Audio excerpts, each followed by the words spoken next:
আমরা যে টপিকগুলো পড়ব, প্রথমে আমরা দেখব যে কি যে শতকরা সংযুক্তি কি।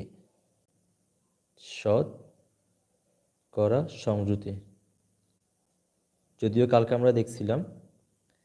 তো 2 নম্বরে আমরা দেখব যে শতকরা সংযুতি থেকে কিভাবে স্থির সংকেত নির্ণয় করা হয়। শতকরা সংযুতি থেকে স্থির সংকেত নির্ণয়। আগে দেখব স্থির সংকেত কি, তারপর আমরা কিভাবে নির্ণয় করতে হয় শতকরা সংযুতি থেকে সেটা দেখব। সংকেত নির্ণয়।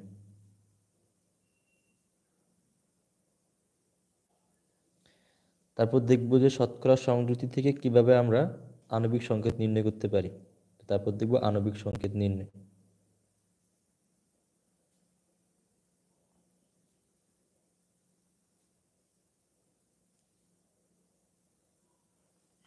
তো প্রথমে আমরা দেখি শতকরা সংযুতি কি।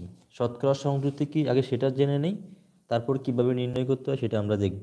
তো শতকরা সংযুতি, তোমরা একটু খাতা কলম নিয়ে বসবা যাতে আমার সাথে সাথে নোটও করতে পারো, কারণ শুধু শুধু দেখতে থাকলে বোরিং হয়ে যাবা। তো তোমাদের উচিত খাতা কলম নিয়ে বসা যাতে বোরিং না হওয়া আর কি। তো শতকরা সংযুতি, শতকরা সংযুতি। তো শতকরা সংযুতি কি? তো প্রথমে দেখি যে শতকরা সংযুতি কি। তো শতকরা সংযুতি হচ্ছে কোনো একটা যৌগের মধ্যে কোনো একটা মৌল কি পরিমাণ আছে, মানে শতের মধ্যে কি পরিমাণ আছে। মানেটা কি, ধরো তোমার কাছে একটা যৌগ দেওয়া আছে।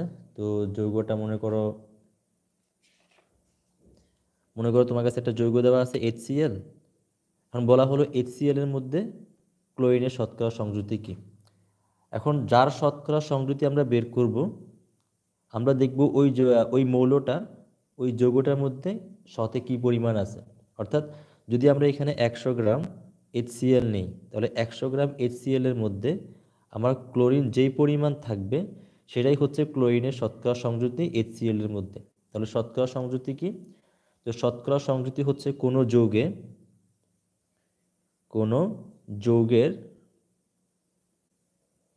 100 গ্রামের মধ্যে কোনো মৌল যত গ্রাম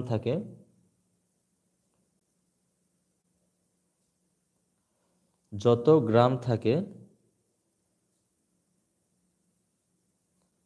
তাকে ওই মৌলের শতকরা সংযুতি বলা হয়।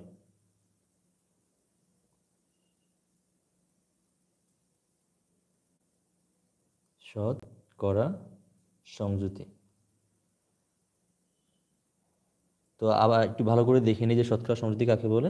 যে ধরো তোমার কাছে একটা সালফিউরিক অ্যাসিড বা তোমার কাছে একটা সালফিউরিক অ্যাসিড দেওয়া আছে H2SO4। এখন আমি চাচ্ছি যে এই যৌগের মধ্যে সালফারের শতকরা সংযুতি কত। তো আমরা দেখব যে আমি যদি 100 গ্রাম সালফিউরিক অ্যাসিড নেই, ওই 100 গ্রাম সালফিউরিক অ্যাসিডের মধ্যে আমার সালফার কত গ্রাম আছে সেটা আমরা দেখব। প্রথমে আমরা বেসিকটা দেখব, তারপর আমরা একটা সূত্র দেখব কিভাবে সূত্রের সাহায্যে শতকরা সংযুতি বের করতে হয়। তো বেসিকটা যদি আমরা গত ক্লাসে দেখছিলাম, আজকে একটু হালকা রিকেপ করে নিই। তো রিকভার যাতে আমাদের বুঝতে সুবিধা হয়, আমরা যেহেতু এটার সাথে রিলেটেড স্থির সংকেত দেখব, আণবিক সংকেত দেখব, তো একটু এটা ভালো করে পড়ে নিই। তো ধরো তোমার কাছে HCl দেওয়া আছে, HCl একটা যৌগ দেওয়া আছে। তো আমি চাচ্ছি যে এই যৌগের মধ্যে হাইড্রোজেনের শতকরা সংযুতি কত আর ক্লোরিনের শতকরা সংযুতি কত। তো আমরা যদি এই HCl এটা যদি 1 মোল নেই, তো আমরা জানি 1 মোল নিলে আমরা এটাকে ভাঙলে 1 মোল আমরা H পাবো, অর্থাৎ হাইড্রোজেন পাবো, আর 1 মোল ক্লোরিন পাবো। আমরা যদি এটা 1 মোল নেই, তো 1 মোল নিলে এটাকে আমরা কত পাবো, এখানে 1 মোল আমরা হাইড্রোজেন পাবো আর 1 মোল আমরা ক্লোরিন পাবো। তো এখন আমরা জানি 1 মোল হাইড্রোজেনের আণবিক ভর হচ্ছে এখানে 1 প্লাস 35.5 গ্রাম, বা এখানে আমরা জানি 36.5 গ্রাম। আর 1 মোল হাইড্রোজেনের ভর হচ্ছে এখানে 1 গ্রাম।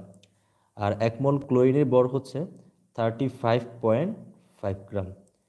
তো আমরা যদি এখন এখানে দেখি যে আমার কাছে যদি 36.5 গ্রাম কি দেওয়া থাকতো, HCl দেওয়া থাকতো, তাহলে ওই যৌগটার মধ্যে আমার কাছে 1 গ্রাম HCl দেওয়া থাকতো। অর্থাৎ মনে করো তোমার কাছে এখানে একটা পাত্র দেওয়া আছে, আর এই পাত্রের মধ্যে তুমি এখানের মধ্যে 36 গ্রাম তুমি 36.5 গ্রাম HCl নিছো। তো তুমি যদি 36.5 গ্রাম HCl নাও, তাহলে এই জায়গাটার মধ্যে, এই পাত্রের মধ্যে তুমি কত পাবা? এখানে 1 গ্রাম হাইড্রোজেন পাবা, আর ক্লোরিন পাবা তুমি এখানে 35.5 গ্রাম। তো আমার কথা হচ্ছে আমাদের লাগবে শতকরা সংযুতি। তা আমি তো বলতে পারি যে এখানের মধ্যে 36.5 গ্রামের মধ্যে যদি আমি 36.5 গ্রাম HCl নিই, তাহলে এখানে আমার কাছে হাইড্রোজেন থাকতেছে 1 গ্রাম। তাহলে আমি যদি 100 গ্রাম নিতাম তাহলে কত গ্রাম হাইড্রোজেন থাকতো? তো আমি বলতে পারি যদি আমি 100 গ্রাম এখানের মধ্যে HCl নিতাম, তো 100 গ্রাম HCl নিলে আমার কাছে হাইড্রোজেন থাকতো যেটা, সেটা হচ্ছে 1/36.5 ইন্টু 100। তো এত গ্রাম আমার কাছে কি থাকতো? হাইড্রোজেন থাকতো। আর আমরা জানি শতকে পার্সেন্টেজে লিখতে হয় যে এত পার্সেন্ট, বা এখানে আমাদের কাছে এত গ্রাম হাইড্রোজেন দেওয়া থাকতো। এই যে 100 গ্রাম HCl এর মধ্যে যত গ্রাম আমার কাছে H থাকবে, ওইটাই হচ্ছে হাইড্রোজেনের শতকরা সংযুক্তি HCl এর মধ্যে।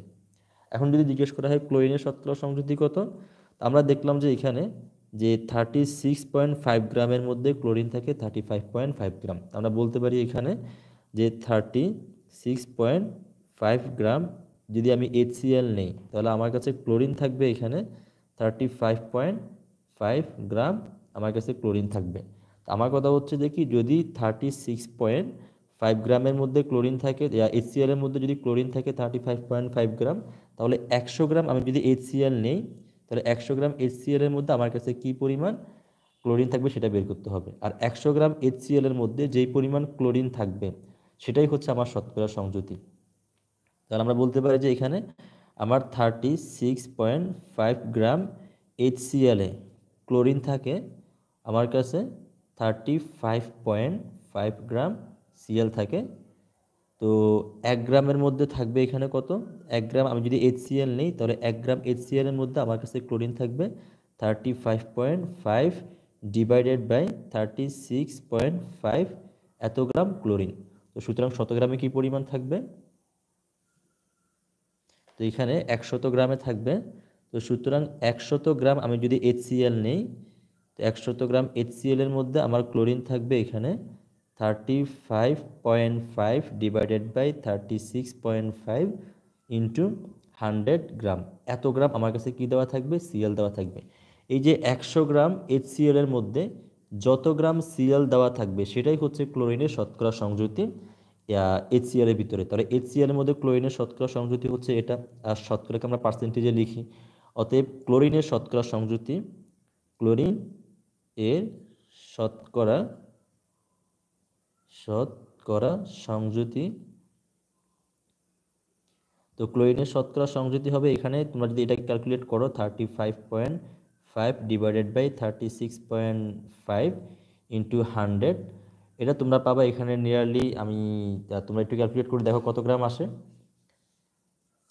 তো এটা তোমরা পাবা 97.26%, এত পার্সেন্ট তোমরা এখানের মধ্যে, এত গ্রাম বা এত পার্সেন্ট তোমরা, যেহেতু এখানে শতকরা পরিমাণ নির্ণয় করছি সেজন্য এখানে আমরা পার্সেন্টেজ ইউজ করতেছি। এত পার্সেন্ট তুমি এখানে কি পাবা? তো 100 গ্রামের মধ্যে তুমি এত গ্রাম পাবা। অর্থাৎ তুমি যদি 100 গ্রাম, এখানে যদি তুমি যদি 100 গ্রাম HCl নাও, তাহলে তোমার কাছে ক্লোরিন থাকবে যেটা, সেটা হচ্ছে 97.26 গ্রাম তোমার কাছে ক্লোরিন থাকবে। তাহলে এই যে 100 গ্রামের মধ্যে যেই পরিমাণ ক্লোরিন থাকে এটাই হচ্ছে ক্লোরিনের শতকরা সংযুতি। তো এখন ক্লোরিনের শতকরা সংযুতি আমরা বেসিক্যালি কীভাবে বের করতে হয় সেটা আমরা দেখলাম। বাট আমরা চাই যে এখান থেকে একটা সূত্র বের করতে। সূত্রটা বের করার আগে আমরা আর দুইটা প্র্যাকটিস করি, তারপর আমরা দেখবো যে সূত্রটা দিয়ে কীভাবে শর্টকাটে করতে হয়, সূত্রের সাহায্যে কীভাবে আমরা করতে পারি। তো আমরা আরেকটু, যদি আমরা হালকা পাতলা একটু এখানে না থাকি, আমরা আরেকটু অ্যাডভান্স লেভেলের নেই। তো মনে করো তোমার কাছে কি দেওয়া আছে, তোমার কাছে পানি দেওয়া আছে। বলা হলো পানির মধ্যে এখানে অক্সিজেনের শতকরা সংযুতি কত আর হাইড্রোজেনের শতকরা সংযুতি কত। তো আমরা যেটা জানি সেটা হচ্ছে যে কি, যে তুমি যদি এখানে পানি নাও, তোমার কাছে H2O, তো H2O তোমার কাছে এখানে 1 মোলে ভর আসবে 18 গ্রাম।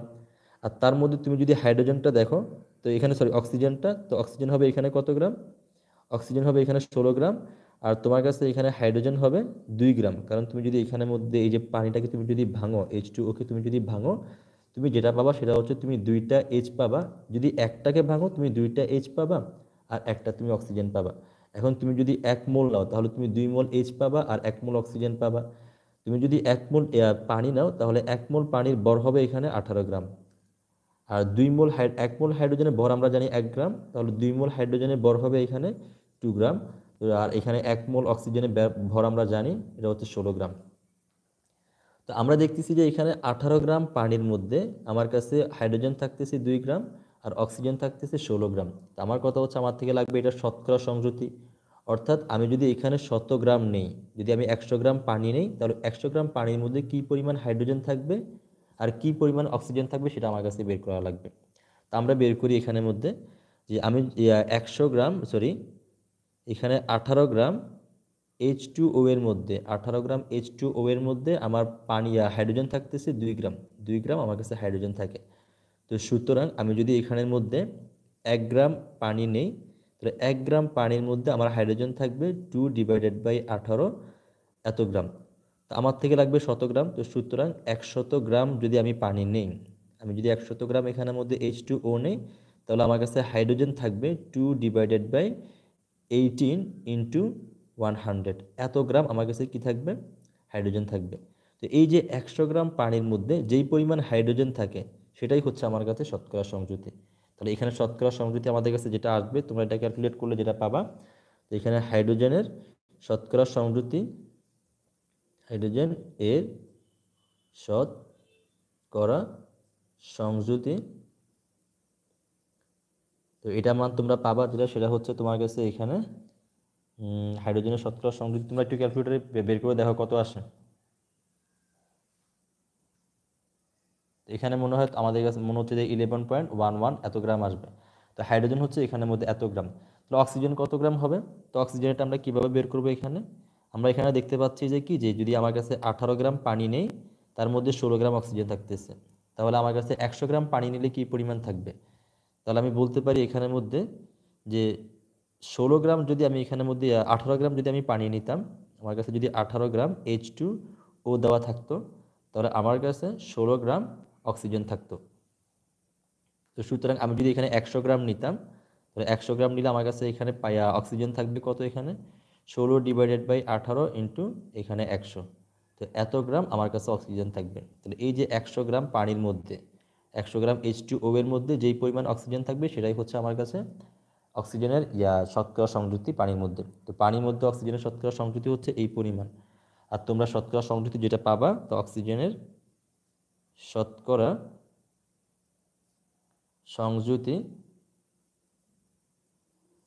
সংযুতি হচ্ছে এখানে 88.89 এত% তোমরা পাবা, মানে এত গ্রাম তোমরা পাবা।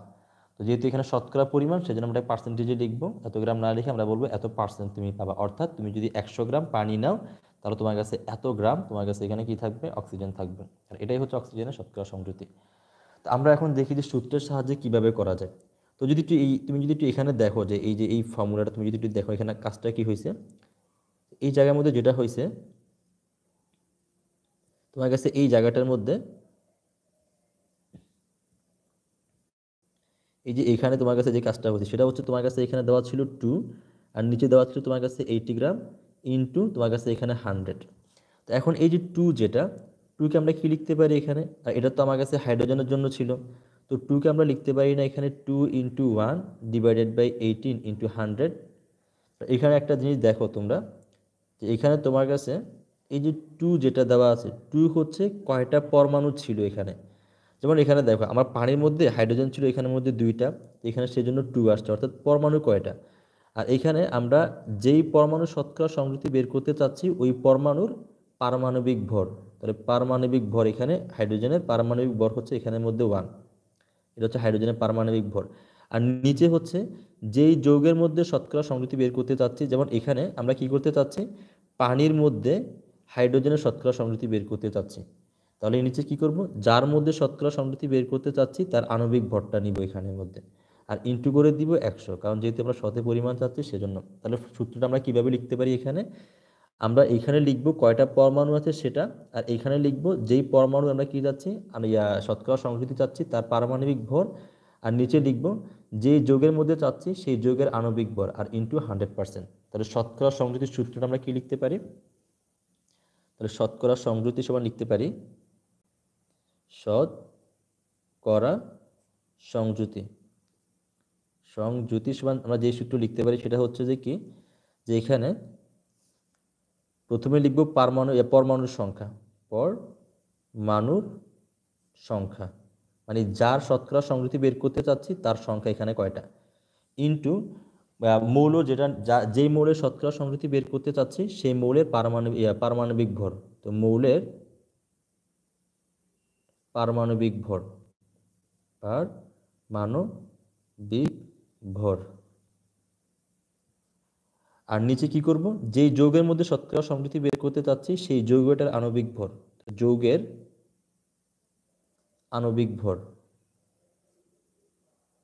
আণবিক ভর। আর যেহেতু এখানে আমরা শতকরাতে পরিমাণ বের করতে চাচ্ছি সেই জন্য ইন্টু করে দিব এখানে 100, আর এখানে পার্সেন্টেজ ইউজ করব। তো দেখো এই ফর্মুলার সাহায্যে আমরা এই যে এখানে এত লেন্দি করে যে করতাম, আমরা এত লেন্দি করে না করে আমরা শর্টকাটে করতে পারি কিভাবে দেখো। তো একটা এক্সাম্পল দেখো, এই ফর্মুলার সাহায্যে আমরা সলভ করি। আমাদের কাছে দেওয়া আছে, বলা হচ্ছে যে কি, যে অ্যালুমিনিয়াম সালফেট এর শতকরা সংযুতি কত বের করা লাগবে। তো কার কার শতকরা সংযুতি বের করবে, এখানে এখানে তিনটা মৌল দেওয়া আছে, অ্যালুমিনিয়াম দেওয়া আছে, তারপর এখানের মধ্যে সালফার দেওয়া আছে, আর দেওয়া আছে এখানে অক্সিজেন। এই তিনটা মৌলের আমরা শতকরা সংযুতি এখান থেকে বের করব। তো শতকরা সংযুতি আমরা কিভাবে বের করবো, এখানের মধ্যে যদি আমরা অ্যালুমিনিয়ামের শতকরা সংযুতি বের করতে যাই তাহলে আমাদের দেখা লাগবে যে কে কয়টা আছে আগে সেটা বের করা লাগবে এই যৌগের মধ্যে। তো প্রথমে আমরা স্টেপ 1 যে কাজটা করব, আগে যৌগটাকে ভাঙবো, ভাঙার পর দেখবো যে এখানে কে কয়টা আছে। এখানে যদি আমরা অ্যালুমিনিয়াম সালফেটকে যদি আমরা ভাঙি তাহলে আমরা যেটা পাবো সেটা হচ্ছে এই যৌগটা থেকে আমরা অ্যালুমিনিয়াম পাবো একটা। এখানে অ্যালুমিনিয়াম হবে, এখানে যদি একটা ভাঙি তাহলে অ্যালুমিনিয়াম পাবো এখানের মধ্যে একটা।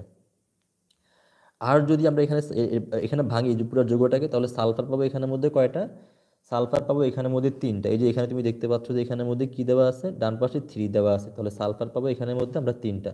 তাহলে এখানে তিনটা আমরা এখানে সালফার পাবো। বাট অক্সিজেন যেটা পাবো সেটা হচ্ছে এখানে 12টা অক্সিজেন পাবো। এখানে আছে অলরেডি 4টা আর ব্রেকেটের বাইরে আছে 3টা, তো 3 4 এখানের মধ্যে 12, আমরা পাবো 12টা এখানে অক্সিজেন। যদি আমরা একটা ভাঙি, যদি আমরা একটা এখানের মধ্যে কি ভাঙি, যদি একটা অ্যালুমিনিয়াম সালফেট ভাঙি তাহলে আমি এই একটা অ্যালুমিনিয়াম সালফেট ভাঙলে আমি পাবো একটা অ্যালুমিনিয়াম, আর আমি এখানে 3টা সালফার পাবো, আর এখানে 12টা অক্সিজেন পাবো। যদি আমি 1 মোল ভাঙতাম তাহলে এখানে আমি 1 মোল অ্যালুমিনিয়াম পাইতাম, আর এখানে 3 মোল সালফার পাইতাম, আর 12 মোল অক্সিজেন পাইতাম। এখন যদি শতকরা সংযুতি বের করতে হয় তাহলে আমরা ডিরেক্ট সূত্র ইউজ করে দিব। তো সূত্র কি ছিল এখানের মধ্যে, যেই যৌগের শতকরা সংযুতি বের করতে চাচ্ছি, যা এখানের মধ্যে মনে করো যদি অ্যালুমিনিয়ামে বের করতে চাই তাহলে এখানে অ্যালুমিনিয়ামের সংখ্যা করা সেটা এখানে ইউজ করব, আর অ্যালুমিনিয়ামের পারমাণবিক সংখ্যা ইউজ করব, নিচে যৌগটার আণবিক ভর ইউজ করে দিব। আমরা দেখি এখানে কি করি। এখানে আমাদের কাছে কি কি দেওয়া আছে, প্রথমে অ্যালুমিনিয়াম সালফেটের আণবিক ভর কত সেটাকে দেখে নিই। অ্যালুমিনিয়াম সালফেট এর আণবিক ভর, আণবিক ভর। তো অ্যালুমিনিয়াম সালফেটের আণবিক ভর তোমরা যদি বের করো এখানে যেটা পাবা সেটা হচ্ছে, তো অ্যালুমিনিয়াম যেহেতু এখানের মধ্যে একটা, আমার মনে হয় যৌগটা আমরা মিস্টেক করতেছি, এখানে যৌগটা আসলে অ্যালুমিনিয়াম সালফেট যৌগটা হয় নাই। তোমরা এখানে আসো, তোমরা শুনতে পাচ্ছ কথা?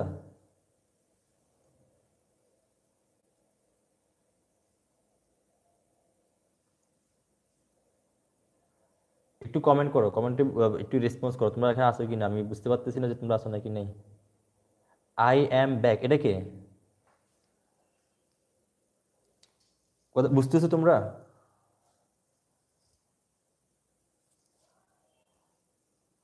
তো এদিকে দেখো, তো এখানে অ্যালুমিনিয়াম সালফেট যৌগটা আমরা মিস্টেক করছি। কিভাবে মিস্টেক করছি আগে এটা দেখি যে কেন মিস্টেক করছি। তো প্রত্যেকটা মিস্টেক থেকে আমরা কিছু না কিছু শিখবো।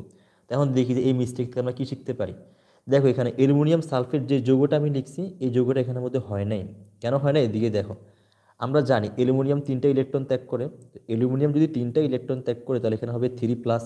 আর সালফেট তো আমরা জানি সালফেট হচ্ছে এখানে কত, এই যে সালফেট যেটা এটা হচ্ছে 2-। এখন যদি এই দোনোটা দিয়ে কোনো একটা যৌগ গঠন করতে হয় তাহলে আমাদের চার্জগুলো অবশ্যই ব্যালেন্স, এখানে এই যে -2 চার্জ আর +2 চার্জ, এই চার্জগুলো অবশ্যই ব্যালেন্স করা লাগবে। তাহলে আমি যদি এখানে 2টা অ্যালুমিনিয়াম নেই তাহলে 2টা অ্যালুমিনিয়াম একটা যদি 3+ দেয় তাহলে 2টা দিবে এখানে 6+। আর যদি আমি 3টা সালফেট নেই তাহলে 3টা সালফেট নিলে একটা সালফেট যদি 2- দেয় আমার কাছে 3টা সালফেট দিবে এখানের মধ্যে 2- × 3 এখানে 6- দিবে। তাহলে আমার কাছে অ্যালুমিনিয়াম দরকার ছিল 2টা আর সালফেট দরকার ছিল এখানের মধ্যে 3টা। তাহলে আমাদের কাছে এখানে যৌগটা মিস্টেক হয়েছে, আমাদের এভাবে যৌগটা গঠন করা উচিত না। আমাদের যৌগটা হওয়া উচিত এখানের মধ্যে অ্যালুমিনিয়াম 2টা আর সালফেট যেটা এটা হবে এখানের মধ্যে 3টা। আমরা কিন্তু এখানে অ্যালুমিনিয়াম একটা একটা লিখে আসছি, যার কারণে প্রবলেম হবে, এখন আনসার মিলবে না। তো এখন ওই হিসাবে যদি আমরা অ্যালুমিনিয়াম সালফেটকে ভাঙি তাহলে আমি কী পাবো, এখানে অ্যালুমিনিয়াম সালফেটকে ভাঙলে আমরা এখানে যেটা পাবো সেটা হচ্ছে যে অ্যালুমিনিয়াম পাবো এখানের মধ্যে 2টা, একটাকে যদি ভাঙি আমি পাবো 2টা, আর এখানের মধ্যে সালফার পাবো আমরা এখানে 3টাই সালফার পাবো, আর অক্সিজেন এখানে 12টাই পাবো, বাট ওই অ্যালুমিনিয়ামটা মিস্টেক হয়ে গেছে। এখন দেখো সূত্রের সাহায্যে আমরা কীভাবে বের করি।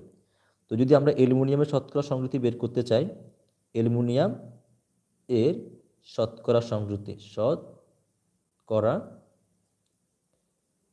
করা সংযুতি, প্রথমে আমরা যেই পরমাণু দেওয়া আছে এটার সংখ্যাটা লিখব। এখন অ্যালুমিনিয়াম দেওয়া আছে এখানে কয়টা, অ্যালুমিনিয়াম দেওয়া আছে 2টা, ওই পরমাণুর সংখ্যাটা এখানের মধ্যে লিখব। তারপর যার আণবিক যার শতকরা সংযুতি বের করতে চাচ্ছি তার পারমাণবিক ভর এখানে লিখব। তো অ্যালুমিনিয়ামের পারমাণবিক ভর আমরা জানি 27 এখানে লিখে দিলাম। আর নিচে আমরা কি করব, ওই যৌগটা যেই যৌগের মধ্যে আমরা শতকরা সংযুতি বের করতে চাচ্ছি সেই যৌগটার আণবিক ভর লিখব। তো আমরা জানি এটার আণবিক ভর যেটা হবে, এখানে একটা অ্যালুমিনিয়াম এখানে 2টা অ্যালুমিনিয়াম দেওয়া আছে, তাহলে এখানে হবে 2 × 27, কারণ একটা অ্যালুমিনিয়ামের ভর বলতে পারি 27, আর 1 মোল অ্যালুমিনিয়ামের ভর হচ্ছে 27 গ্রাম। তো এখানে এখন 27 অ্যাটমিক মাস ইউনিট, একটু মাথায় রাখো যে 27 অ্যাটমিক মাস ইউনিট, আমি একটু কালার করে দিচ্ছি এখানের মধ্যে, এটা ভিন্ন জিনিস, পরে আমরা বলবো এটা কেন ভিন্ন জিনিস। একটা হচ্ছে 27 অ্যাটমিক মাস ইউনিট, আরেকটা হচ্ছে 27 গ্রাম। এই দুইটার মধ্যে অনেক তফাৎ আছে। এখন এদের মধ্যে রিলেশন কি সেগুলো আমরা পরে দেখবো, আপাতত ওইদিকে না যাই।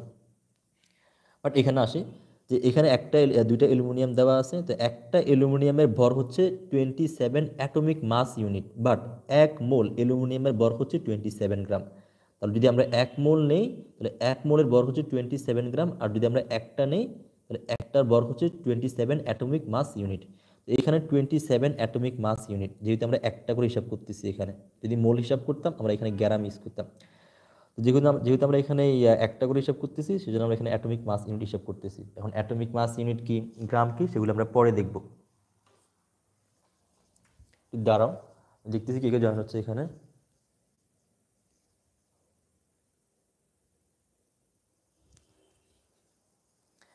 এখন এখানে দেখো যেটা সেটা হচ্ছে যে কি, যে 2 × 27 গ্রাম, আর নিচে আমরা এখানে এটা আণবিক ভরটা বের করে নিই। তাহলে এখানে যেহেতু আমাদের কাছে 2টা অ্যালুমিনিয়াম দেওয়া আছে, তাহলে 2টা অ্যালুমিনিয়ামের ভর হবে 2 × 27 গ্রাম, প্লাস এখানে সালফেট দেওয়া আছে 3টা, তাহলে 3 × সালফারের ভর হচ্ছে 32, তারপর প্লাস এখানের মধ্যে অক্সিজেন কয়টা দেওয়া আছে, 12টা দেওয়া আছে। তো একটা অক্সিজেনের ভর আমরা কত জানি, একটা অক্সিজেনের ভর আমরা এখানের মধ্যে জানি যেটা সেটা হচ্ছে যে কি 16 গ্রাম, আর এখানে যেহেতু 12টা দেওয়া আছে তো 12টার ভর এখানে কত হবে, এখানে আমাদের কাছে হবে 12 × 16 গ্রাম। তো তোমরা টোটালটা করে যেটা পাবা সেটা হচ্ছে 342 এত পাবা। যদি আমরা অ্যাটমিক মাস ইউনিটে হিসাব করি তাহলে এত অ্যাটমিক মাস ইউনিট পাবা, আর যদি গ্রামে হিসাব করি তাহলে আমরা বলবো যে কি এখানের মধ্যে 342 গ্রাম পাবা। এখন অ্যাটমিক মাস ইউনিট, আবার বলতেছি অ্যাটমিক মাস ইউনিট আর গ্রাম এই দুইটার মধ্যে কী রিলেশন সেগুলো আমরা পরে দেখব। আপাতত মনে রাখো যে তোমরা আপাতত অ্যাটমিক মাস ইউনিটটা বাদ দিয়ে দাও, তোমরা মনে রাখো যে এখানে এত গ্রাম, যেহেতু আমরা গ্রামে পড়ে আসছি তাহলে এত গ্রাম। তাহলে যদি গ্রামে হিসাব করতে হয় এগুলো আমাদের কাছে 1 মোল হিসাব করা লাগবে। তাহলে ওই হিসাবে দেখো তো এখানের মধ্যে অ্যালুমিনিয়াম দেওয়া আছে 2 মোল, তাহলে এখানে যত মোল দেওয়া আছে সেটা আমরা উপরে লিখে দিব। আর একটার ভর কত, ওই পারমাণবিক ভর হচ্ছে এখানে 27 গ্রাম। আর নিচে কি কাজ করব, যেই যৌগের মধ্যে আমরা আণবিক ভর চাচ্ছি, যেই যৌগের মধ্যে আমরা শতকরা সংযুতি চাচ্ছি সেই যৌগের আণবিক ভরটা লিখে দিব। তো এখানে কত আসবে, 342 ইন্টু কত, এখানে 100, এখানে পার্সেন্টেজ ইউজ করে দিব। এটা হচ্ছে অ্যালুমিনিয়ামের শতকরা সংযুতি। এখন যদি জিজ্ঞেস করা এখানে সালফারের শতকরা সংযুতি কত, তো সালফার এর শতকরা সংযুতি, তো উপরে কি কাজ করব, প্রথমে সালফারের শতকরা সংযুতির ক্ষেত্রে আমরা সালফারের সংখ্যাটা প্রথমে লিখব, তারপর সালফারের পারমাণবিক ভর লিখব, আর নিচে যেই যৌগটার মধ্যে আমরা সংযুতি চাচ্ছি সেই যৌগটার আণবিক ভর লিখব।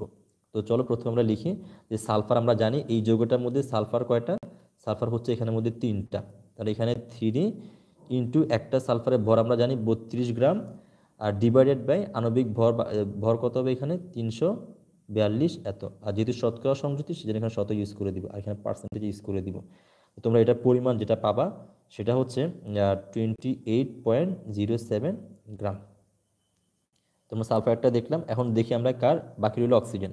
তো অক্সিজেন এর শতকরা সংযুতি, শতকরা সংযুতি সংযুতি হবে।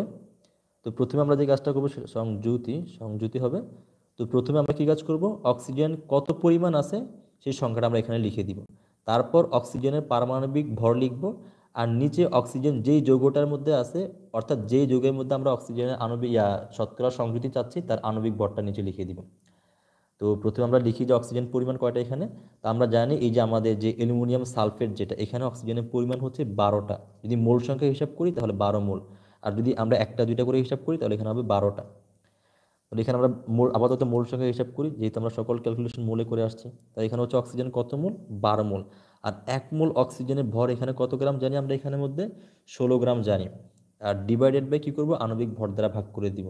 আর আণবিক ভর হচ্ছে 342 গ্রাম, ইন্টু করে দিব এখানে 100, যেহেতু শতকরা সংযুতি চাচ্ছি, আর এখানে পার্সেন্টেজ ইউজ করে দিব। এখান থেকে যেটা পাবা সেটা হচ্ছে তুমি 56.14 এত % পাবা। এই হচ্ছে শতকরা সংযুতি। তো শতকরা সংযুতি আমি বেসিক্যালি তোমাদেরকে সাজেস্ট করব তোমরা তোমাদের বেসিক যেটা সেটা কাজে লাগাবা। যখন বেসিক দিয়ে তোমরা অ্যাডভান্স হয়ে যাবা, যখন তোমাদের কাছে মোটামুটি নলেজ চলে আসবে, তোমরা কমফোর্ট ফিল করবা, তখন তোমরা সূত্রটা ইউজ করবা। বাট এর আগে না, সূত্র তোমরা পরে ইউজ করবা, আগে জিনিসটা বুঝবা যে শতকরা সংযুতি কী। কারণ এই বেসিকটা তুমি তোমার কাছে এটা মনে থাকতেও পারে, আবার নাও থাকতে পারে, কিন্তু বেসিকটা তোমার ওই যে পাটিগণিতের সাহায্যে তুমি যেটা করছো এটা অলওয়েজ তোমার মাথায় থাকবে, আর এটা তুমি সহজে ভুলবাও না। তো আমি সাজেস্ট করবো তোমরা কি করবা, ওই যে বেসিক্যালি একটু মানে বেসিক থেকে কাজটা করার ট্রাই করবা, মুখস্থ করার কোনো দরকার নেই। তো আমরা শতকরা সংযুতি দেখলাম, এখন আমরা দেখব যে এই শতকরা সংযুতি থেকে কিভাবে আমরা স্থূল সংকেত বের করতে পারি আর আণবিক সংকেত বের করতে পারি। তো তার আগে আমাদের এটা দেখা উচিত যে স্থূল সংকেত কি আর আণবিক সংকেত কি। তো আমরা এখন হেডিং দেই যে আমাদের স্থূল সংকেত কি আর আণবিক সংকেত কি। তো তোমরা নোট করে নিও কষ্টের সাথে সাথে। আর আচ্ছা দেখো, আমি তাহলে পিডিএফ তোমাদেরকে পাঠিয়ে দিব।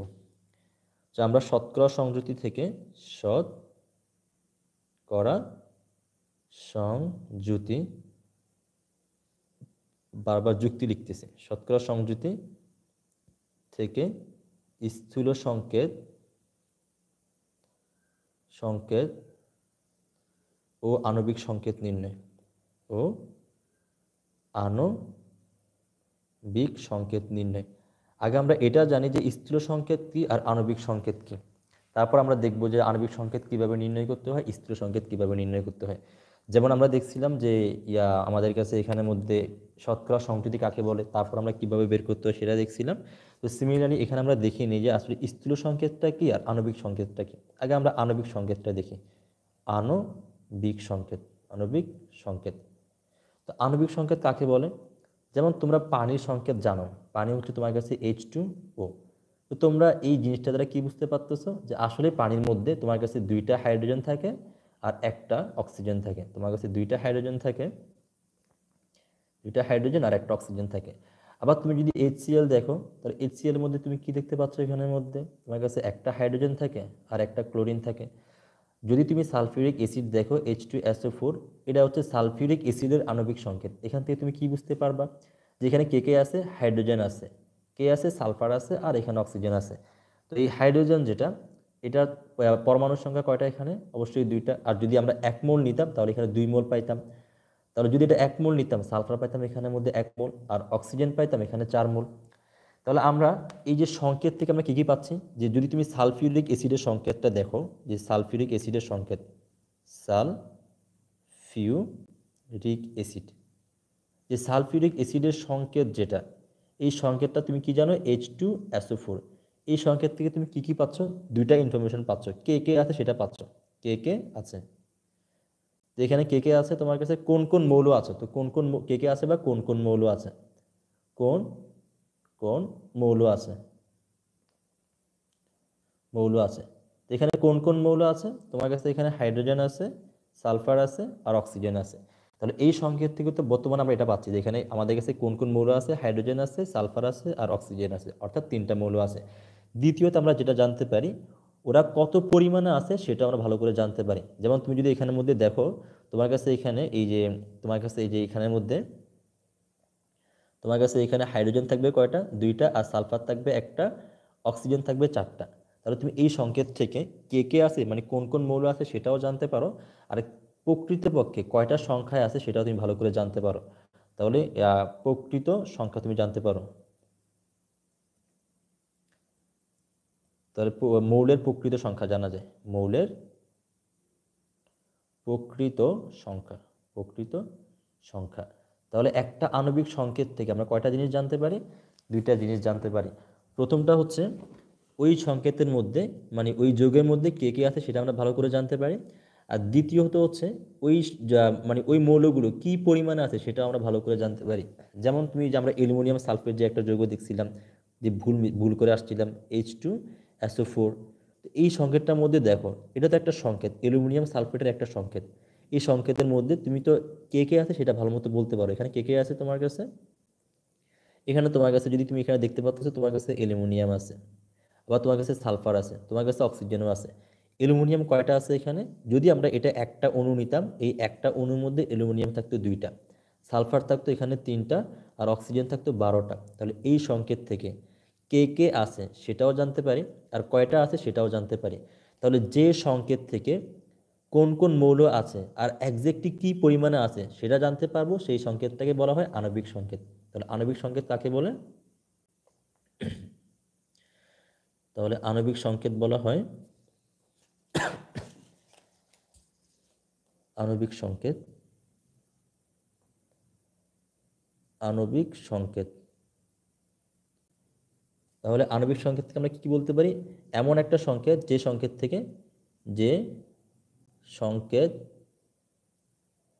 থেকে আমরা বলতে পারি, কোন কোন মৌল আছে, কোন কোন মৌল আছে, মৌল আছে, আর প্রকৃতপক্ষে কি পরিমাণ আছে বা কয়টা কয়টা পরমাণু আছে, ওই মৌলের কয়টা কয়টা করে পরমাণু আছে, আর প্রকৃত প্রকৃত পক্ষে মানে এক্স্যাক্টলি বলতে পারি যে এক্স্যাক্টলি প্রত্যেকটা মৌল কয়টা করে আছে, প্রত্যেকটা মৌল কয়টা করে আছে, কয়টা করে আছে। তো যেই সংকেত থেকে আমরা কে কে আছে আর কয়টা করে আছে সেটা বলতে পারবো। তো সেই সংকেতটা হচ্ছে আণবিক সংকেত। তো আণবিক সংকেত তো চিনলাম, এখন দেখি স্থূল সংকেত কাকে বলে। তাহলে স্থূল সংকেত হচ্ছে, মনে করো তোমার কাছে একটা যৌগ দেওয়া আছে, মনে করো তোমার কাছে C6H6 একটা যৌগ দেওয়া আছে। এখন এটাকে যদি তুমি এই যৌগটা দেখো, তাহলে এখানে তোমার কাছে কার্বন আছে আর হাইড্রোজেন আছে, কয়টা কয়টা আছে, কার্বন আছে 6টা, হাইড্রোজেন আছে 6টা। তুমি একটা কাজ করো, এদের অনুপাত নাও।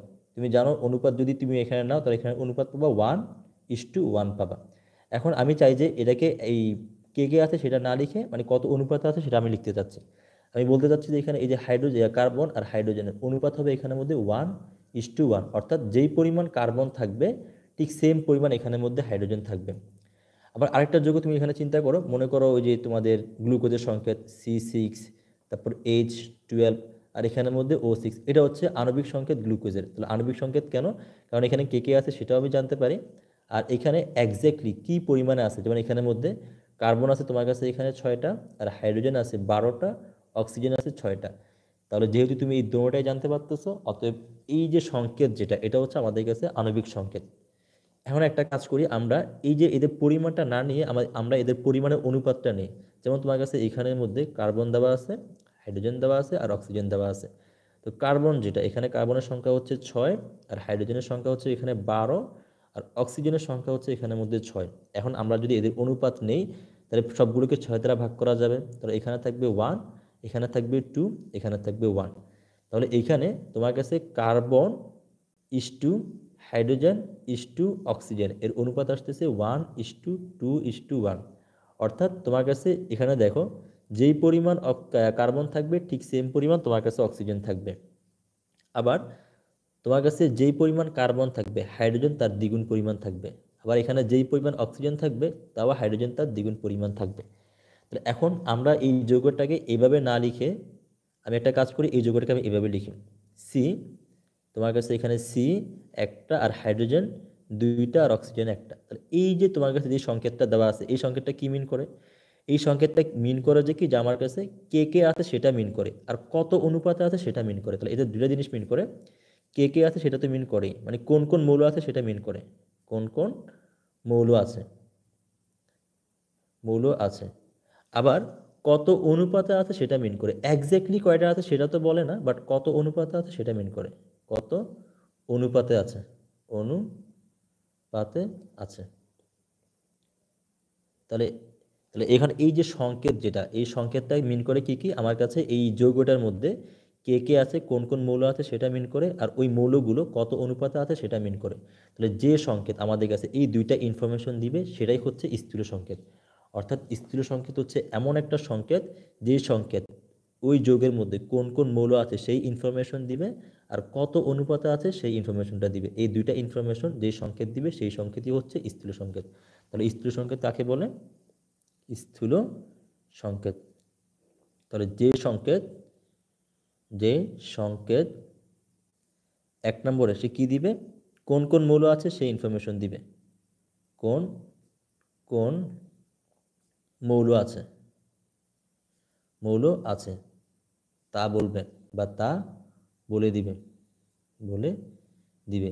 দ্বিতীয়ত আরেকটা ইনফরমেশন কি দিবে, যে কত অনুপাতে, মৌলগুলো কত অনুপাতে আছে, মৌলগুলো কত অনুপাতে আছে, কত অনুপাতে আছে। তাহলে যেই সংকেত আমাদের কাছে এই দুইটা ইনফরমেশন দিবে সেটাই হচ্ছে স্থূল সংকেত, কত অনুপাতে আছে। তো আশা করি বুঝতে পারছি যে স্থূল সংকেত কি আর আণবিক সংকেত কি। যেমন মনে করতে আমরা একটা সংকেত জানি হাইড্রোজেন পার অক্সাইড, এটা হচ্ছে হাইড্রোজেন আর পার অক্সাইড। পার অক্সাইড মানে অক্সিজেনের পরিমাণ বেশি থাকবে আর কি। যদি পানি হইতো তখন হাইড্রোজেন অক্সাইড হইতো, আর এখানে হচ্ছে হাইড্রোজেন পার অক্সাইড। এই যৌগটার মধ্যে তুমি কি দেখতে পাচ্ছ, এখানে তোমার কাছে হাইড্রোজেন দুইটা অক্সিজেন দুইটা, এটা হচ্ছে আণবিক সংকেত। কে কে আছে সেটাও বলে দিচ্ছে আর এক্স্যাক্টলি কি পরিমাণ আছে সেটাও বলে দিচ্ছে। যেমন এখানের মধ্যে আণবিক সংকেত, তাহলে এখানে কে কে আছে, হাইড্রোজেন আছে সেটাও বলে দিচ্ছে, অক্সিজেন আছে সেটাও বলে দিচ্ছে, বাট এক্স্যাক্টলি কি পরিমাণ আছে সেটাও বলে দিচ্ছে। তো যে সংকেত আমাদের কাছে এক্স্যাক্টলি পরমাণুর সংখ্যা বলে দিবে আর কোন কোন মৌল আছে সেটা বলে দিবে সেটা হচ্ছে আণবিক সংকেত। বাট আমরা যদি এটাকে এভাবে লিখি, এখানে এদের অনুপাত কত হবে, 1:1, আর 1 তো লেখার প্রয়োজন নাই, আমরা ডিরেক্ট লিখতে পারি এখানে HO। তো এই সংকেতটা আমাদেরকে বলে দিচ্ছে যে কত অনুপাতে আছে আর কে কে আছে, এটাই হচ্ছে স্থূল সংকেত, স্থূল সংকেত। তাহলে যেই সংকেত আমাদের কাছে শুধুমাত্র কোন কোন মৌল আছে সেই ইনফরমেশন দিবে আর কত অনুপাতে আছে সেই ইনফরমেশন দিবে, সেই সংকেতটা হচ্ছে স্থূল সংকেত। আশা করি তোমরা বুঝতে পারছো স্থূল সংকেত কি আর আণবিক সংকেত কি। এখন আমরা দেখি এদেরকে কিভাবে নির্ণয় করব, স্থূল সংকেত কিভাবে নির্ণয় করব আর আণবিক সংকেত কিভাবে নির্ণয় করব। এখন দেখি আমরা, একটু দেখো, একটু প্রসেসটা ফোকাস করো কিভাবে করতে হয়। তো প্রথমে আমরা স্থূল সংকেত বের করি, এটা কঠিন কিছু না, তোমরা স্টেপ বাই স্টেপ দেখো যে কিভাবে বের করতে হয়। তো শতকরা সংযুতি থেকে স্থূল সংকেত নির্ণয়, শতকরা সংযুতি থেকে স্থূল সংকেত নির্ণয়, সংকেত নির্ণয়। তো আমাদের যে কাজটা করতে হবে সেটা হচ্ছে আমরা আগে একটা যৌগ করি, তারপর কিভাবে করতে হয় সেটা আমরা পরে দেখি। ধরো তোমার কাছে একটা কোয়েশ্চেন দেওয়া আছে, কোয়েশ্চেনটা হচ্ছে যে তোমার কাছে একটা যৌগ দেওয়া আছে, কোন একটা যৌগ, মনে করো কোন একটা যৌগ তোমার কাছে দেওয়া আছে, ওই যৌগের মধ্যে দুইটা মৌল আছে, কার্বন আছে আর হাইড্রোজেন আছে। বলা হচ্ছে কি, এই যে কার্বন যেটা দেওয়া আছে এই কার্বনের শতকরা সংযুতি হচ্ছে তোমার কাছে 92.31 এত%। আর তোমার কাছে হাইড্রোজেন যেটা দেওয়া আছে ওই হাইড্রোজেনের শতকরা সংযুতি হচ্ছে 7.69%। তাহলে কোয়েশ্চেনটা হচ্ছে কি, যে এমন একটা যৌগ দেওয়া আছে যে যৌগের মধ্যে দুইটা পরমাণু না দুইটা অণু দেওয়া আছে। দুইটা অণু কি কি, একটা হচ্ছে কার্বন আর একটা হচ্ছে হাইড্রোজেন, আর এদের শতকরা পরিমাণটা দেওয়া আছে। তো বলা হলো যে কি, যে এই যৌগটার স্থূল সংকেত কত, বা স্থূল সংকেত কি হবে, স্থূল সংকেত, স্থূল সংকেত। তো স্থূল সংকেত আমরা কিভাবে বের করব, আমরা যে কাজটা করবো সেটা হচ্ছে কি, যে প্রথমে আমরা যে যৌগগুলো দেওয়া থাকবে যে এখানে তোমার কাছে কে কে দেওয়া আছে, কার্বন দেওয়া আছে, কত কত তোমার কাছে পার্সেন্টেজ কত দেওয়া আছে, শতকরা সংখ্যা দেওয়া আছে 92.31%। অর্থাৎ 100 গ্রাম যদি আমি এই যৌগটা নিতাম তাহলে আমার কাছে 92.31 এত গ্রাম থাকতো। তো কার্বনের শতকরা তোমার কাছে কি দেওয়া আছে, কার্বনের শতকরা সংযুক্তি দেওয়া আছে। তারপর তোমার কাছে হাইড্রোজেনের শতকরা সংযুক্তি দেওয়া আছে কত, 7.69%। আমরা যেই কাজ করব, এই যে শতকরা সংযুক্তি যেগুলো দেওয়া আছে, যেমন কার্বনের শতকরা সংযুক্তিকে কার্বনের আণবিক যেহেতু এটা একটা একটা মিস্টেক করতেছি, দেখো আমরা এখানে কার্বন তো একটা পরমাণু, তো কার্বন যেহেতু পরমাণু হবে এ তো আণবিক ভর হবে না, এর হবে পারমাণবিক ভর। আমরা করব কি, এই যে কার্বনের শতকরা সংযুক্তি যেটা, কার্বনের শতকরা সংযুক্তিকে কার্বনের পারমাণবিক ভর দ্বারা ভাগ করে দিব। সিমিলারলি হাইড্রোজেনের শতকরা সংযুক্তিকে হাইড্রোজেনের পারমাণবিক ভর দ্বারা ভাগ করে দিব। তো আমরা এখন করি, দেখি কি হয়। তো আমাদের কাছে এখানে কার্বনের শতকরা সংযুক্তি কত, এখানের মধ্যে 92.31 এত, আর এর আণবিক সরি এর পারমাণবিক ভর হচ্ছে এখানে 12। তাহলে আমরা যদি এটাকে ভাগ করি আমাদের কাছে এখানে আসবে 7.69। তারপর এখানে হাইড্রোজেন, তো হাইড্রোজেন যেটা সেটা হচ্ছে এখানের মধ্যে কত, হাইড্রোজেনের শতকরা সংযুক্তি হচ্ছে 7.69, আর এর পারমাণবিক ভর হচ্ছে 1। তাহলে এখানে আমাদের কাছে এটা আসবে কত, 7.69। এই যে দুইটা আমাদের কাছে ভাগফল আসছে। তো আমরা কি করছি, এখানে কাজ করছি কি, যে যার যেই শতকরা সংযুক্তি, সেই শতকরা সংযুক্তিকে তার আণবিক ভর আণবিক ভর না পারমাণবিক ভর দ্বারা ভাগ করে দিছে। তো ভাগ করে দেওয়ার পর আমাদের কাছে ভাগফল আসছে, এই একটা ভাগফল, এই একটা ভাগফল। এই দুইটা ভাগফলের মধ্যে যদি এখানে 3 জন থাকতো তাহলে 3টা ভাগফল হইতো, যদি 4 জন থাকতো 4টা ভাগফল। মনে করো তোমার কাছে এখানে সালফার ডাইঅক্সাইড মানে সালফারিক অ্যাসিডের কথা চিন্তা করো, এখানে সালফার থাকে, অক্সিজেন থাকে আর হাইড্রোজেন থাকে। তাহলে 3 জন থাকলে 3টা তোমার কাছে কি আসবে, 3টা ভাগফল আসবে। আর এই যে তোমার কাছে ভাগফল যেগুলো আসছে, এই ভাগফলগুলোর মধ্যে সবচেয়ে ছোট যেটা, সেই পরিমাণটা আমরা আগে হাতে নিব। এখন প্রবলেম হচ্ছে যে কি, এখানে তো দোনোটা সেম, তো যেহেতু দোনোটা সেম যে কোনো একটা নিলেই কাজ হয়ে যাবে। তো সবচেয়ে ছোট যেটা সেটাকে আমরা নিব। তো মনে করো যেহেতু দোনোটা সেম, আমরা মনে করো এটা নিলাম, কারণ দোনোটা তো সেমই, তো যে কোনো একটা নিলেই হয়। তারপর আমরা যে কাজটা করবো সেটা হচ্ছে যে কি, এই যে সবচেয়ে ছোট যেই ভাগফলগুলো আসছে, ছোট সংখ্যাটা দ্বারা সেই ভাগফলগুলোকে ভাগ করতে থাকবে এখানের মধ্যে। তো আমাদের কাছে এখানে কার্বনের যে ভাগফলটা আসছে সেটা হচ্ছে 7.69। এই ভাগফলটাকে সবচেয়ে ছোট ভাগফল দ্বারা ভাগ করে দিব। এখন ভাগফল তো সবচেয়ে ছোট এটাই, এটাই দ্বারা ভাগ করে দিব। এখানে কত আসবে, 7.69। এই রেশিও এখানে ভাগফল আসবে কত, 1 আসবে। সিমিলারলি এই হাইড্রোজেনেরটাকেও ভাগ করে দিব, এখানে কত আসবে, 7.69। একে ভাগ করে দিব 7.69 দ্বারাই, এখানে আসবে 1। তাহলে এই যে আমাদের কাছে যে রেশিও যেগুলো আসছে, এই রেশিওগুলোকে আমরা যে কাজটা করব, এই রেশিওগুলোকে আমরা কিভাবে লিখবো এখানের মধ্যে, এই যে কার্বনের রেশিও যেটা মানে কার্বনের ভাগফল যেটা আসছে এখন, এটাকে আমরা কার্বনের ডান পাশে নিচে লিখব। আর হাইড্রোজেনের যেটা আসছে সেটাকে আমরা হাইড্রোজেনের ডান পাশে নিচে লিখব। আর এই যে সংকেত যেটা আসছে সেটাই হচ্ছে স্থির সংকেত। তো যদি এখান থেকে মনে হয় তেমন বেশি ক্লিয়ার হই নাই, কারণ এখানে দুটোটা মান সেম, সেজন্য। তো আমরা আরেকটা এক্সাম্পল নিই, তাহলে আমাদের একটু ভালো করে ক্লিয়ার হবে, আমরা একটু মানে ভালো মতো বুঝতে পারবো যে আসলে হচ্ছেটা কি এখানের মধ্যে। তো মনে করো তোমার কাছে আরেকটা এক্সাম্পল দেওয়া আছে তোমার কাছে, যেটা সেটা হচ্ছে যে কি, একটা কোয়েশ্চেন। মনে করো তোমার কাছে একটা যৌগ দেওয়া আছে, ওই যৌগের মধ্যে হাইড্রোজেন আছে, সালফার আছে আর অক্সিজেন আছে। এখন এই তিনটা তোমার কাছে মৌল দেওয়া আছে, আর তিনটা মৌলের শতকরা সংযুতি যেটা, মনে করো তোমার কাছে হাইড্রোজেন যেটা, এই হাইড্রোজেনের শতকরা সংযুতি মনে করো 2.04%। আর সালফার যেটা, এটার শতকরা সংযুতি তোমার কাছে 32.65%। আর তোমার কাছে অক্সিজেনের শতকরা সংযুতি হচ্ছে 65.30%। এখন শতকরা সংযুতি দেওয়া আছে, তা আমাদের প্রথম স্টেপ কি, শতকরা সংযুতি যেগুলো দেওয়া থাকবে, বলা হচ্ছে এখানে স্থির সংকেত কি, আমাদের কোশ্চেন ছিল এখানের মধ্যে স্থির সংকেত কি, স্থির সংকেত। তো আমরা কিভাবে নির্ণয় করব, প্রথম স্টেপ 1 যেটা আমরা যে কাজ স্টেপ 1 আমরা যে কাজটা করব সেটা হচ্ছে যে কি, ওদের যেই শতকরা সংযুক্তি দেওয়া আছে সেই শতকরা সংযুক্তিগুলোকে তাদের পারমাণবিক ভর দ্বারা ভাগ করে দিব। যার যে শতকরা সংযুক্তি তার পারমাণবিক ভর দ্বারা ওই শতকরা সংযুক্তিগুলোকে ভাগ করে দিব। যেমন এখানে হাইড্রোজেন দেওয়া আছে কত পার্সেন্ট, হাইড্রোজেন দেওয়া আছে 2.04%। আর এখানের মধ্যে সালফার দেওয়া আছে কত পার্সেন্ট, 32.65%। আর এখানে অক্সিজেন দেওয়া আছে আমার কাছে 65.30%। তো আমরা কাজ করবো কি, এখানে এদের শতকরা সংযুক্তিকে ভাগ করে দিব এদের আণবিক ভর দ্বারা। এই যে সালফার অক্সিজেন, এখানে হাইড্রোজেন, আর এখানে সালফার, এখানে হচ্ছে অক্সিজেন। তাহলে সালফার হাইড্রোজেনের যেটা শতকরা সংযুক্তি সেটা হচ্ছে 0.04 আর এর পারমাণবিক ভর হচ্ছে 1, 1 দ্বারা ভাগ করে দিব।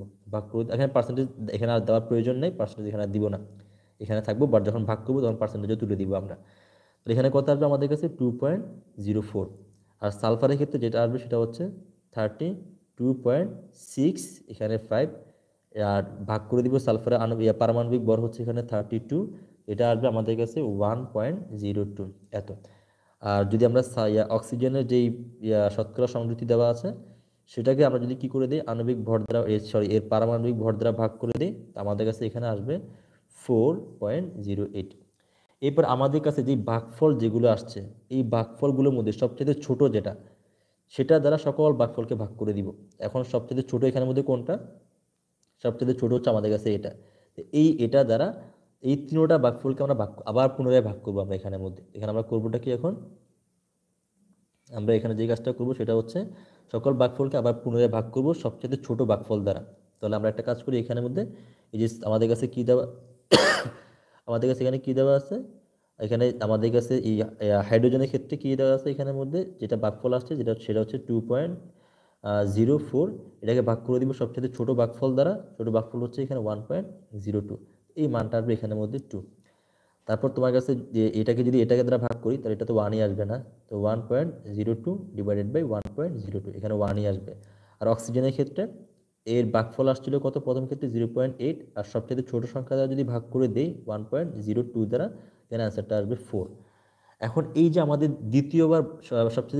দ্বিতীয়বার যখন সবচেয়ে ছোট সংখ্যা দ্বারা ভাগ করছি, যেই ভাগফলগুলো আসছে সেই ভাগফলগুলো যেই মৌলগুলো আছে সেই মৌলগুলো ডান পাশে নিচে লিখে দিব। তাহলে এখানে এই যে হাইড্রোজেন, যেটা হাইড্রোজেনের কত আসছে এখানে 2 আসছে শেষে, এখানে 2 লিখে দিব। আর সালফারে কত আসছে 1 আসছে, এখানে 1 লিখে দিব।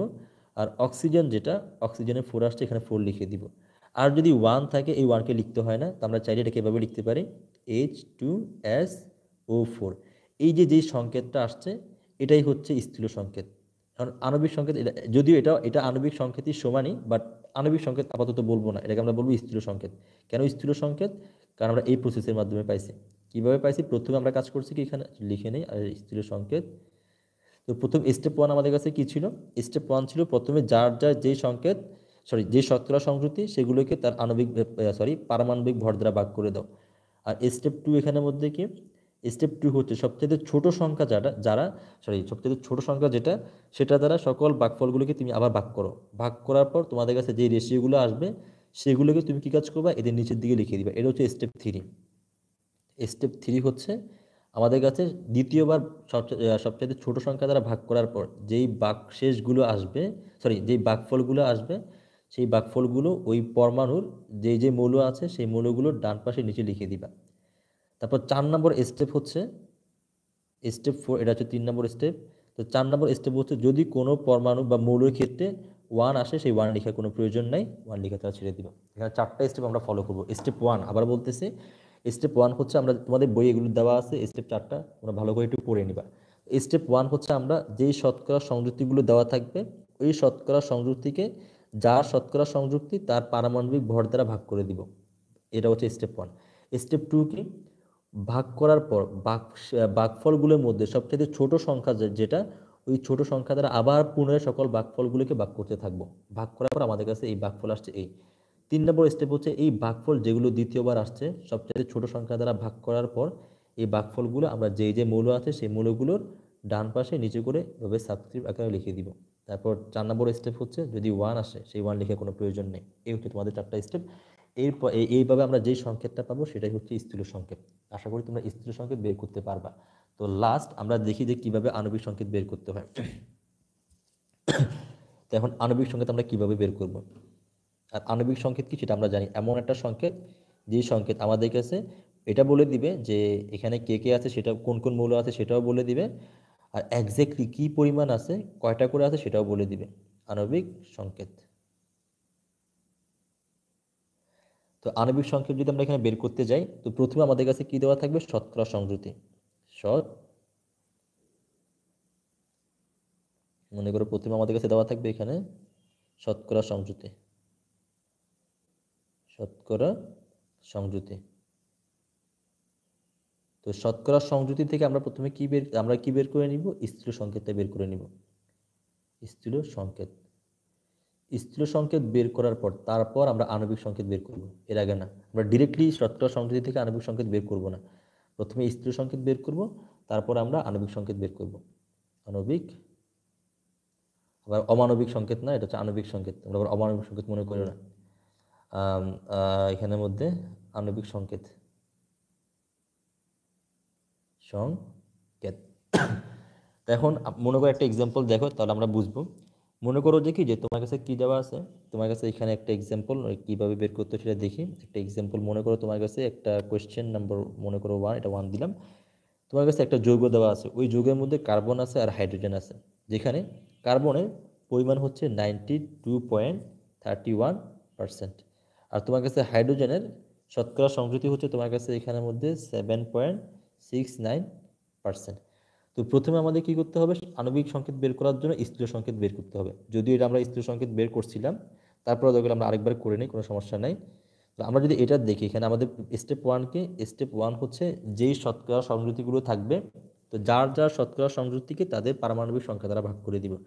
তাহলে এখানে কার্বনের কত, কার্বনের হচ্ছে এখানে 92.31 এত পার্সেন্ট দেওয়া আছে, এর পারমাণবিক ভর হচ্ছে এখানে 12, এখানে কত আসবে 7.69 এত আসবে। আর হাইড্রোজেনের ক্ষেত্রে কত পার্সেন্ট দেওয়া আছে, এখানে 7.69, এর যেটা পারমাণবিক ভর সেটা হচ্ছে 1, এখান থেকে আসবে 7.69। আর এদের দুইজনের মাঝে তো সবগুলো দুটোটাই সমান, ছোট সংখ্যা নিলে তো একই আসবে না, তো এখানের মধ্যে যে কোনো একটা নিলে কাজ হয়ে যাবে। তবে কাজ করবে কি, সবচেয়ে ছোট সংখ্যা দ্বারা ভাগ করে দিব, তো এটাকে এটা দ্বারাই ভাগ করে দিব এখানের মধ্যে 7 পয়েন্ট, যেহেতু ছোট সংখ্যা এটাই। আর এটাকে যদি 7.69 দ্বারা ভাগ করে দিলে এখানে আসবে 1, আর এখানেও 1ই আসবে। এটাকে সবচেয়ে ছোট সংখ্যা দ্বারা ভাগ করে দিব, আর ছোট সংখ্যা তো এখানে এটাই আছে না, এটা যে কথা এটা একই কথা। তাহলে এখানে 7.69 ডিভাইডেড বাই 7.69, এখানে আসবে 1। তো এখন আমাদের কাছে এই যে অনুপাত যেগুলো আছে, সরি ভাগফল যেগুলো আসছে, সেগুলিকে আমরা কি কাজ করব, যেই পরমাণু পাইছি, মানে যার যার যেটা অনুপাত ভাগফল, সেটা তাদের ডান পাশে নিচে লিখে দিব। এখানে এটা ভাবে লিখে দিলাম, লিখে দিলে এখন এক লিখতে থাকলে তার লেখার প্রয়োজন হয় না, এক বাদ দিয়ে এটাকে আমরা লিখতে পারি কত, এখানে CH লিখতে পারি। এটা হয়ে গেলে স্থূল সংকেত। এখান থেকে আমরা আণবিক সংকেতটা কিভাবে বের করব। এখন ধরো তোমার কাছে এই যে যেই যৌগটা এখানে তৈরি হবে, মনে করো তুমি এখানে যে বলে দিচ্ছি যে এখানে CH আছে, আমি জানি না এই যৌগটার মধ্যে কার্বন কয়টা আর হাইড্রোজেন কয়টা, আমি ধরে নিচ্ছি যে এখানে কার্বন হচ্ছে X পরিমাণ আর হাইড্রোজেন হচ্ছে এখানের মধ্যে Y পরিমাণ। এটা বলতে পারো, কোনো সমস্যা নেই, না বললেও কোনো প্রবলেম নাই।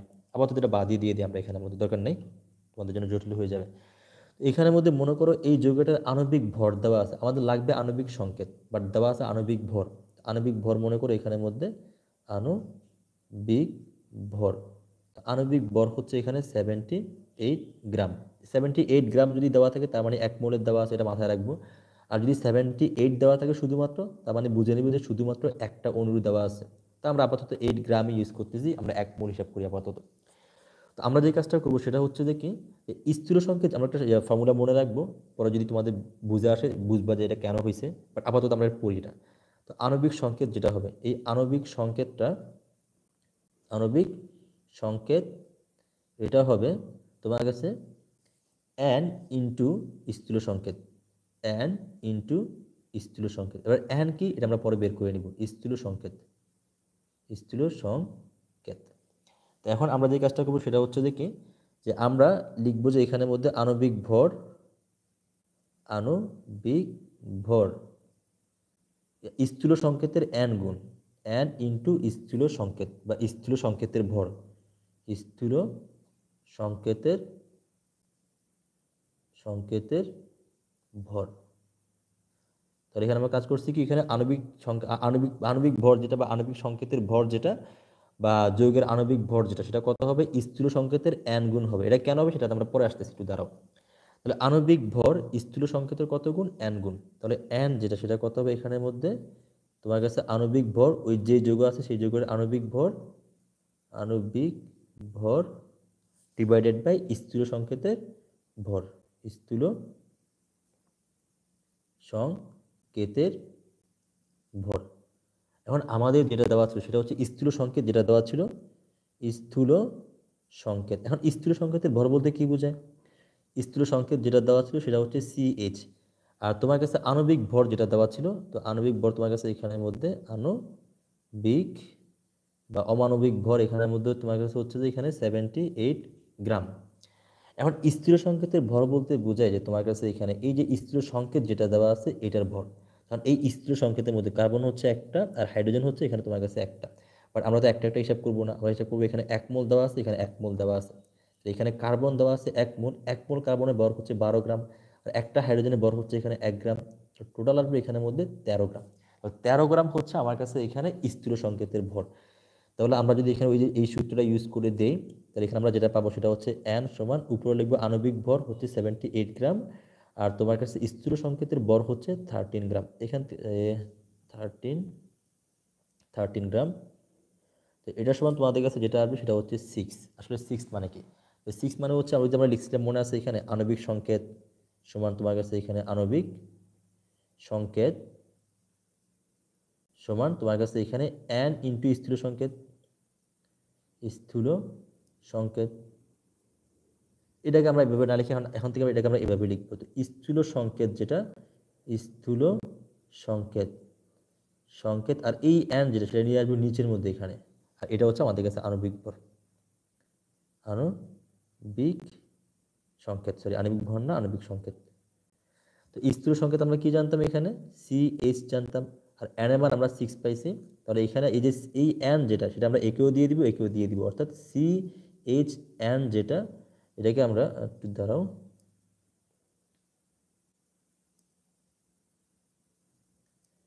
এখানে তোমাদের কাছে এই যে তোমার কাছে যে CHN যেটা এটাকে আমরা এভাবে লিখবো CNHN।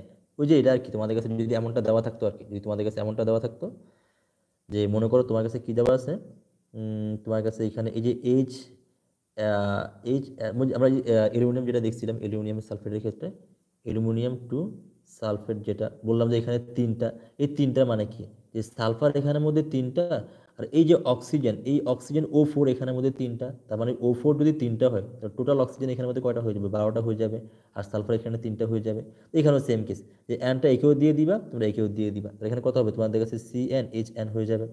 এখানে এই যে 6 তুমি কাকে কাকে দিয়ে দিবা, কার্বনকেও দিয়ে দিবা হাইড্রোজেনকেও দিয়ে দিবা, এখানে তোমাদের কাছে আসবে C6H6, আর এটাই হচ্ছে স্থূল সংকেত। তাহলে স্থূল সংকেত আমরা সরি আণবিক সংকেত, আণবিক সংকেত আমরা কিভাবে বের করব? প্রথমে আমাদের কাছে যে স্থূল সংকেত দেওয়া আছে ওই স্থূল সংকেতটাকে আমরা কি করে দিব, ওই যে n এভাবে লিখে দিব, এভাবে লেখার পর স্থূল সংকেতের এই n লেখার পর যা সংকেত পাবো সেটাই হচ্ছে আণবিক সংকেত। আর n এর মানটা আমরা কিভাবে বের করব?